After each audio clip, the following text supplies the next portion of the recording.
Hello friends, आज के इस वीडियो में आपका स्वागत है। इस वीडियो सीरीज में हम बेसिक ऑफ कंप्यूटर पढ़ रहे हैं तथा यह हमारा 40वां वीडियो है। और आज के इस वीडियो में हम माइक्रोसॉफ्ट एक्सेल के बेसिक फंक्शंस के बारे में पढ़ेंगे, जो कि बहुत ज्यादा इंपॉर्टेंट हैं। मुझे उम्मीद है कि आपको ये लेक्चर समझ आ रहे होंगे तथा आप इनसे कुछ सीख पा रहे होंगे। टॉपिक को पूरा समझने के लिए कृपया वीडियो के अंत तक बने रहें तथा इंपॉर्टेंट पॉइंट्स को नोट डाउन करते रहें। यह टॉपिक बहुत ही ज्यादा इंपॉर्टेंट है, तो कृपया वीडियो को पूरा देखें। ओल्ड स्कूल चैनल में आपका एक बार फिर से स्वागत है। तो बिना देरी किए आज का वीडियो स्टार्ट करते हैं।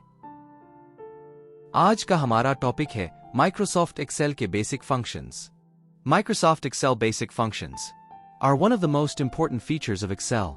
It helps you to perform the basic calculations as well complex basic Excel functions which you need to learn. यानी इसका अर्थ है कि Microsoft Excel basic functions Excel की सबसे महत्वपूर्ण विशेषताओं में से एक हैं। यह आपको बेसिक कैलकुलेशंस के साथ-साथ कॉम्प्लेक्स कैलकुलेशंस करने में भी मदद करता है। बेसिक एक्सेल फंक्शंस जिन्हें आपको सीखना आवश्यक है। Functions in MS Excel always starts with the equals sign. You can simply find out the function in the function bar of the MS Excel represented by the fx as shown in the figure. यानी इसका अर्थ है कि MS Excel में functions हमेशा equal to से शुरू होते हैं। जैसा कि आपको दिखाया गया है, आप बस MS Excel के फंक्शन बार में fx द्वारा दर्शाए गए फंक्शन का पता लगा सकते हैं। आज का हमारा पहला टॉपिक है sum function. It returns the sum of numeric values in a cell. You can refer to the cells where you have values or simply insert the values into the function. यानी इसका अर्थ है कि यह cell में numeric values का सम returns करता है। आप उन सेल्स का रेफरेंस ले सकते हैं जहां आपके पास है, या बस वैल्यूज को फंक्शन में सम्मिलित कर सकते हैं। हमारा अगला टॉपिक है count function. It returns the count of numeric values in a cell. You can refer to the cells where you have values or simply insert the values into the function. यानी इसका अर्थ है कि यह sales में numeric values की गिनती लौटाता है। आप उन सेल्स का रेफरेंस ले सकते हैं जहां आपके पास वैल्यूज हैं, या बस वैल्यूज को फंक्शन में सम्मिलित कर सकते हैं। हमारा अगला टॉपिक है average function. It returns the average of numeric values in a cell. You can refer to the cells where you have values or simply insert the values into the function. यानी इसका अर्थ है कि यह किसी cell में numeric values का average लौटाता है। आप उन सेल्स का रेफरेंस ले सकते हैं जहां आपके पास मान है, या बस मानों को फंक्शन में सम्मिलित कर सकते हैं। हमारा अगला टॉपिक है time function. It returns a valid time serial number as per Excel's time format. You need to specify hours, minutes, and seconds. यानी इसका अर्थ है कि यह एक्सेल के टाइम सीरियल के अनुसार एक स्पेसिफाई आवर्स नंबर लौटाता है। इसके लिए आपको घंटे, मिनट और सेकंड स्पेसिफाई करने होंगे।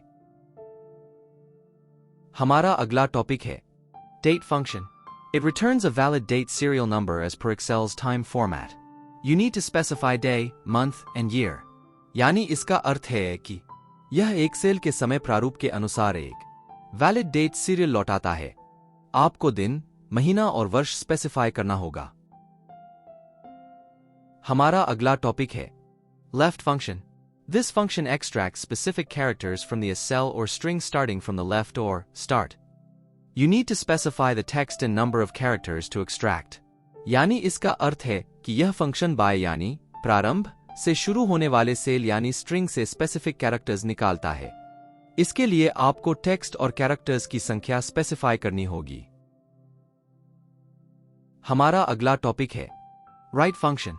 This function extracts specific characters from the cell or string starting from the right or last. You need to specify the text and number of characters to extract. यानी इसका अर्थ है कि यह function दाएं या अंतिम से शुरू होने वाले सेल या स्ट्रिंग से स्पेसिफिक कैरेक्टर्स निकालता है। इसके लिए आपको टेक्स्ट और कैरेक्टर्स की संख्या स्पेसिफाई करनी होगी। हमारा अगला टॉपिक है VLOOKUP function. It looks up for a value in a column and can return that value or a value from the correspondent columns using same row number. यानी इसका अर्थ है कि यह एक कॉलम में एक मान की तलाश करता है और उसी रो नंबर का उपयोग करके उस वैल्यू या कोरिस्पोंडेंट कॉलम से एक वैल्यू वापस कर सकता है। हमारा अगला टॉपिक है if function. This function returns a value when the specific condition is true and returns another value if condition is false. यानी इसका अर्थ है कि यह फंक्शन एक वैल्यू लौटाता है जब स्पेसिफिक कंडीशन सत्य होती है, अन्यथा अन्य वैल्यू लौटाता है जब कंडीशन गलत होती है। आज का हमारा लास्ट टॉपिक है now function. It returns the current date and time in the cell where you insert it using your system settings. यानी इसका अर्थ है कि यह उस सेल में वर्तमान दिनांक और समय लौटाता है जहां आप इसे अपने सिस्टम की सेटिंग्स का उपयोग करके डालते हैं।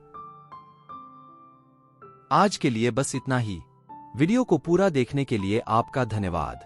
मुझे उम्मीद है कि आपको ये वीडियो समझ आया होगा। कृपया चैनल को लाइक, शेयर तथा सब्सक्राइब करना न भूलें।